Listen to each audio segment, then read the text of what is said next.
Austria's entry for Eurovision 2024 in Malmo is We Will Rave by Kaleen. She's been a backing singer, a stage performer, designer person before, but this is her big shot at it. Will we be raving about this one? Let's review Eurovision.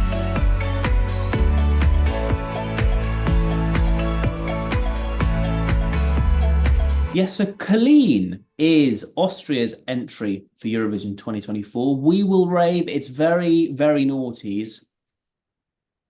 There's a lot going on here. It's great fun, and the music video is. Let's have a little listen.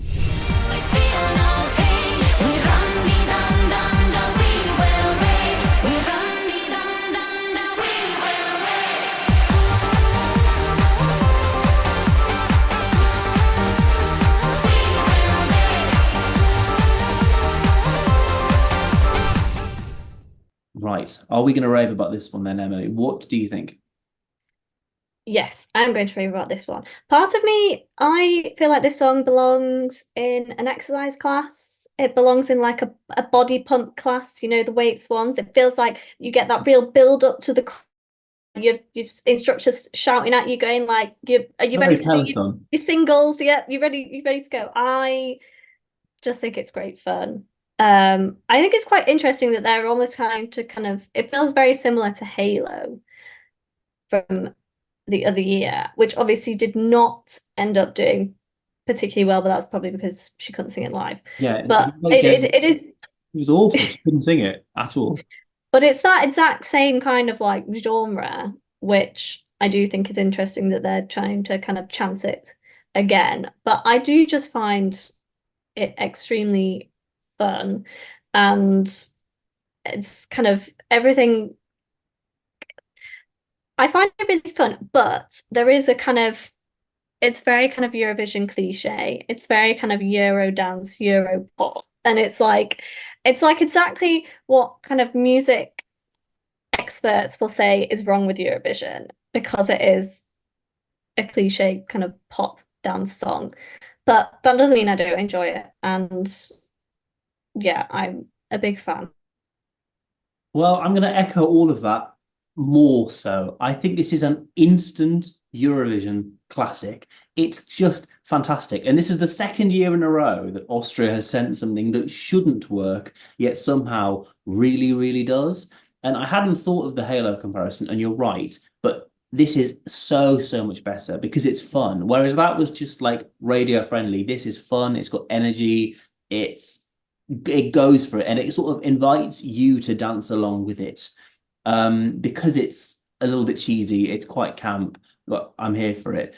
I actually have really, really high hopes for this, because and we've not seen her perform it yet, but certainly on the clips that have been shared of the choreography, sort of behind the scenes ones, this is choreography heavy, and if she can deliver a vocal alongside that, this could do very, very well indeed.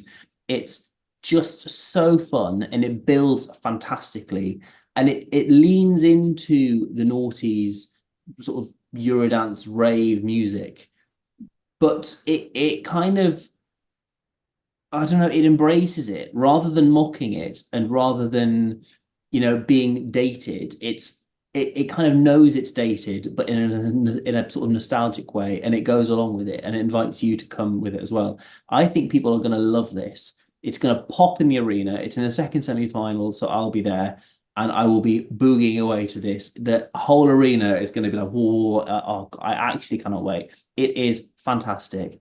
And as I say, instant Eurovision classic. It's one for the ages, and it's one of the best Austrian entries that they've sent. And again, it shouldn't work. It shouldn't work, but somehow it does.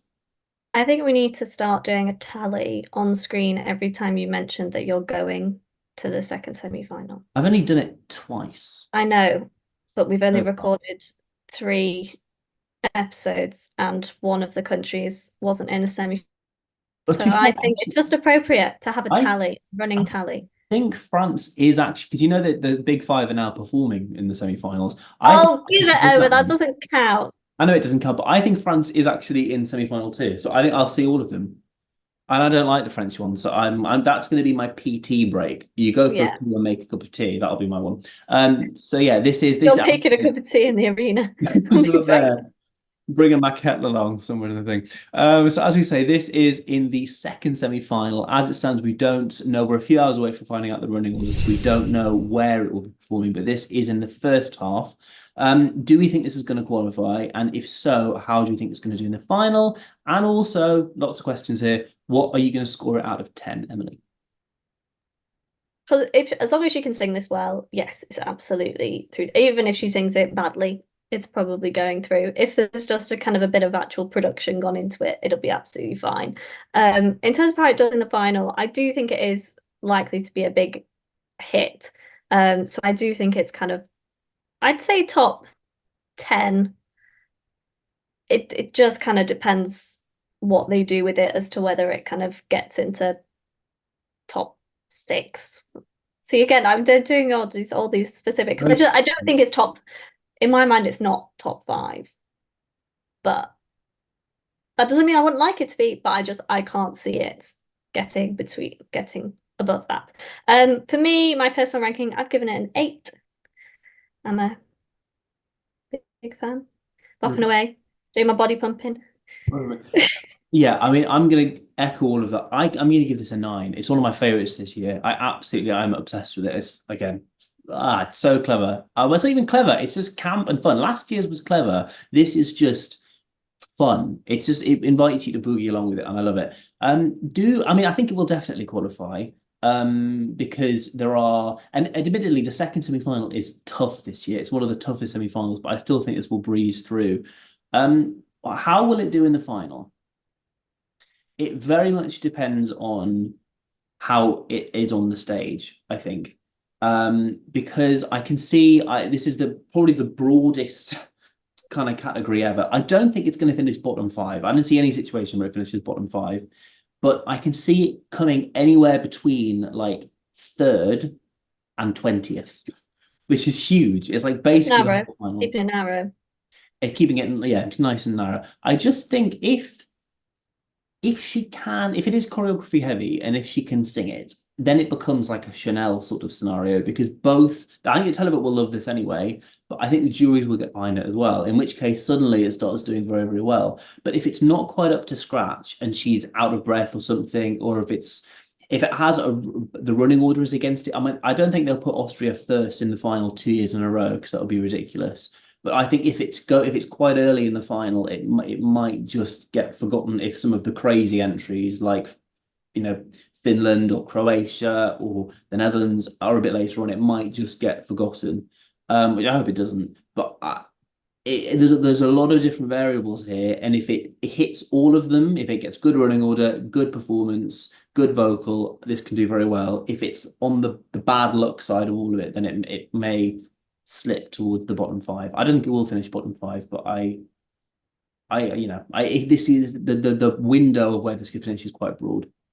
Putting no money on any particular placing there.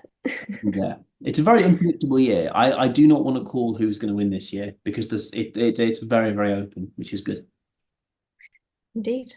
Well, that's it from this episode. Thank you very much for watching. Let us know if you agree or disagree with us in the comments. And of course, you can listen to us wherever you get your podcasts if you don't have a little screen to watch us. But thanks very much for watching, and we'll see you next time.